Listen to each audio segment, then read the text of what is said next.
നമസ്കാരം. മലയാളി വാർത്തയിലേക്ക് സ്വാഗതം. കേരളത്തിൽ ചൂടിന് ചെറിയ തോതിൽ ഒരു ആശ്വാസം നൽകുന്ന രീതിയിലുള്ള ഒരു വാർത്തയാണ് ഇപ്പോൾ പുറത്തു വന്നിരിക്കുന്നത്. സംസ്ഥാനത്ത് ഇനിയും മഴ തുടരുമെന്നാണ് കേന്ദ്ര കാലാവസ്ഥാ വകുപ്പ് മുന്നറിയിപ്പ് നൽകിയിരിക്കുന്നത്.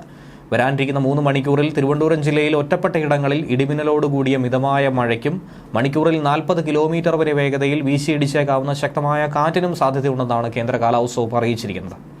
കള്ളക്കടൽ പ്രതിഭാസത്തിന്റെ ഭാഗമായി കേരള തീരത്ത് രാത്രി 11:30 വരെ 1/2 മീറ്റർ മുതൽ 1.2 മീറ്റർ വരെ ഉയർന്ന തിരമാലയ്ക്കും കടലാക്രമണത്തിനും സാധ്യതയുണ്ടെന്നും ആയതിന്റെ വേഗത സെക്കൻഡിൽ 20 സെന്റിമീറ്ററിനും 40 സെന്റിമീറ്ററിനും ഇടയിൽ മാറി വരാൻ സാധ്യതയുണ്ടെന്നുമാണ് ദേശീയ സമുദ്രസ്ഥിതി പഠന ഗവേഷണ കേന്ദ്രം അറിയിച്ചിരിക്കുന്നത്.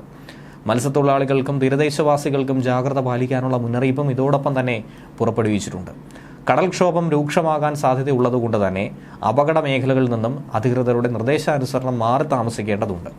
മത്സ്യബന്ധന യാനങ്ങൾ, അതായത് ബോട്ട്, വള്ളം മുതലായവ ഹാർബറിൽ സുരക്ഷിതമായി കെട്ടിയിട്ട് സൂക്ഷിക്കണം. വള്ളങ്ങൾ തമ്മിൽ സുരക്ഷിത അകലം പാലിക്കുന്നത് കൂട്ടിയിടിച്ചുള്ള അപകട സാധ്യത ഒഴിവാക്കും. മത്സ്യബന്ധന ഉപകരണങ്ങളുടെ സുരക്ഷയും ഉറപ്പാക്കണം. ബീച്ചിലേക്കുള്ള യാത്രകളും കടലിലിറങ്ങിയുള്ള വിനോദങ്ങളും പൂർണ്ണമായും ഒഴിവാക്കുക. അതോടൊപ്പം ഇനി വരുന്ന 5 ദിവസങ്ങളിൽ വിവിധ ജില്ലകളിൽ നേരിയ മഴ ലഭിക്കുമെന്ന് തന്നെയാണ് കാലാവസ്ഥാ വകുപ്പ് പറയുന്നത്.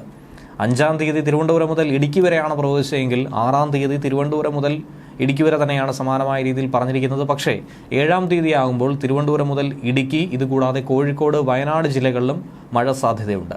8-ാം തീയതി തിരുവനന്തപുരം മുതൽ ഇടുക്കി വരെയും കോഴിക്കോട്, വയനാട് ജില്ലകളിലും മഴ സാധ്യതയുണ്ട്. 9-ാം തീയതിയും തിരുവനന്തപുരം മുതൽ കാസർഗോഡ് വരെയുള്ള എല്ലാ ജില്ലകളിലും മഴയ്ക്ക് സാധ്യതയുണ്ടെന്നാണ് പ്രവചിക്കപ്പെട്ടിരിക്കുന്നത്. ചൂടിന് വലിയ തോതിൽ തന്നെ ഒരാശ്വാസമാകുമെന്നാണ് ഈ സാഹചര്യത്തിൽ കരുതുന്നത്. ന്യൂസ് ഡെസ്ക് മലയാളി വാർത്ത.